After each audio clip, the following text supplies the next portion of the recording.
ধরুন আপনি একটা ভিড়ের মধ্যে দাঁড়িয়ে আছেন, শত শত মানুষ চারপাশে হেঁটে যাচ্ছে। হঠাৎ একজন মানুষের দিকে চোখ আটকে গেল। কারণটা আপনি নিজেও ঠিক বলতে পারবেন না। চেহারা সুন্দর, তা তো ছিলই, আর অনেকের কিন্তু চোখ আটকালো ঠিক ওই একজনের কাছেই। কিন্তু কেন? এই যে হঠাৎ কারো প্রতি টান অনুভব করা, যাকে আমরা সহজ বাংলায় বলি ক্রাশ, এর পেছনে আসলে লুকিয়ে আছে হাজার বছরের বিবর্তন হরমোনের খেলা আর মস্তিষ্কের এক জটিল হিসাব নিকাশ। আমরা প্রায় সবাই জীবনে অন্তত একবার এই অনুভূতির মধ্য দিয়ে গিয়েছি। হঠাৎ হৃদস্পন্দন বেড়ে যাওয়া, কথা বলতে গিয়ে জিভ জড়িয়ে যাওয়া, অথবা একই মানুষের কথা বারবার মনে পড়া। কিন্তু আমরা কখনো ভেবে দেখেছি কি এই আকর্ষণ ঠিক কিভাবে তৈরি হয়? এটা কি নিছক কাকতালীয় ব্যাপার, নাকি এর পেছনে আছে নির্দিষ্ট কারণ? বিজ্ঞান বলছে এটা মোটেই দৈব ঘটনা নয়। এর পেছনে কাজ করছে জীববিজ্ঞান, মনুষ্যত্ব আর পরিবেশ, এই তিনটি জিনিসের একটা অদ্ভুত মিশ্রণ। প্রথমে আসা যাক জীববিজ্ঞানের দিকে। মানুষের মস্তিষ্ক লক্ষ লক্ষ বছর ধরে এমনভাবে গড়ে উঠেছে যাতে সে এমন একজন সঙ্গী খুঁজে নেয় যে তার বংশধারা টিকিয়ে রাখতে সাহায্য করবে। এই প্রক্রিয়ায় সবচেয়ে বড় ভূমিকা রাখে কিছু নির্দিষ্ট হরমোন। যখন কারো প্রতি আকর্ষণ তৈরি হয়, তখন মস্তিষ্কে নিঃসৃত হয় ডোপামিন নামে এক ধরনের রাসায়নিক পদার্থ।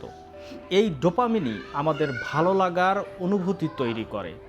ঠিক যেমন প্রিয় খাবার খেলে বা পছন্দের গান শুনলে আমরা আনন্দ পাই, একইভাবে পছন্দের মানুষের কাছে গেলে মস্তিষ্ক আমাদেরকে পুরস্কৃত করে এই ডোপামিন দিয়ে। এই কারণেই কারো প্রতি ক্রাশ হলে আমরা বারবার তার কথা ভাবি, তার সাথে সময় কাটাতে চাই। এটা অনেকটা নেশার মতো কাজ করে মস্তিষ্কে। তবে শুধু হরমোন দিয়েই পুরো গল্প শেষ হয় না। মনস্তান্ত্রিকরা বলেছেন আকর্ষণের পেছনে বড় একটা ভূমিকা রাখে পরিচিত এবং সাদৃশ্য মনোভাবের একটা তত্ত্ব আছে, যাকে বলা হয় মেয়ার এক্সপোজার এফেক্ট। এই তত্ত্ব বলে আমরা যাকে বারবার দেখি বা যার সাথে বারবার দেখা হয়, তার প্রতি আমাদের একটা স্বাভাবিক টান তৈরি হয়। এই কারণেই প্রায়ই দেখা যায় সহপাঠী, সহকর্মী বা প্রতিবেশীর প্রতি মানুষ আকৃষ্ট হয়। কারণ পরিচিত মুখে আমাদের মস্তিষ্কের নিরাপত্তার অনুভূতি তৈরি করে। অচেনা মানুষের চেয়ে পরিচিত মানুষকে বিশ্বাস করা সহজ মনে হয়। সাদৃশ্যও একইভাবে গুরুত্বপূর্ণ। গবেষণায় দেখা গেছে মানুষ সাধারণত এমন কারো প্রতি বেশি আকৃষ্ট হয় যার সাথে তার রুচি, স্বভাব বা মূল্যবোধের মিল আছে। এর একটা যৌক্তিক কারণও আছে। যখন কেউ আমাদের মতোই চিন্তা করে বা আমাদের পছন্দের জিনিসগুলো পছন্দ করে, তখন আমরা তার সাথে নিজেকে সহজেই সম্পৃক্ত করতে পারি। মনে হয় এই মানুষটা আমাকে বুঝবে। এই বোঝাপড়ার সম্ভাবনায় আকর্ষণের আরও গভীর করে তোলে। এখানে আরেকটা মজার দিক আছে, যাকে বলা হয় মিসডিস্ট্রিবিউশন অফ অ্যারাউজাল বা উত্তেজনার ভুল ব্যাখ্যা। মনোবিজ্ঞানী ডোনাল্ড ডাটন এবং অর্থার অ্যারেনের একটি বিখ্যাত পরীক্ষায় দেখা গিয়েছিল মানুষ যখন শারীরিকভাবে উত্তেজিত অবস্থায় থাকে, যেমন উঁচু ঝুলন্ত সেতু পার হওয়ার সময় যখন তার পাশে থাকা মানুষের প্রতি সে সাধারণ অবস্থার চেয়ে বেশি আকর্ষণ অনুভব করে। কারণ মস্তিষ্ক অনেক সময় বুঝতে পারে না হৃদস্পন্দন বাড়ার আসল কারণ কি, ভয় থেকে বাড়ছে নাকি আকর্ষণ থেকে। এই বিভ্রান্তির কারণেই দেখা যায় রোমাঞ্চকর কোনো পরিস্থিতিতে বা কোনো তীব্র আবেগঘন মুহূর্তে মানুষ একে অপরের প্রতি বেশি আকৃষ্ট হয়ে পড়ে। শারীরিক সৌন্দর্যের ভূমিকা নিয়েও অনেক গবেষণা রয়েছে। তবে মজার বিষয় হলো সৌন্দর্যের সংজ্ঞা কখনোই সার্বজনীন নয়। একটা তত্ত্ব বলে আমরা এমন মুখের প্রতি বেশি আকৃষ্ট হই যেটা প্রতিসম বা সিমেট্রিক্যাল, কারণ মস্তিষ্ক অচেতনভাবে প্রতিসাম্যকে সুস্বাস্থ্যের লক্ষণ হিসেবে বিবেচনা করে।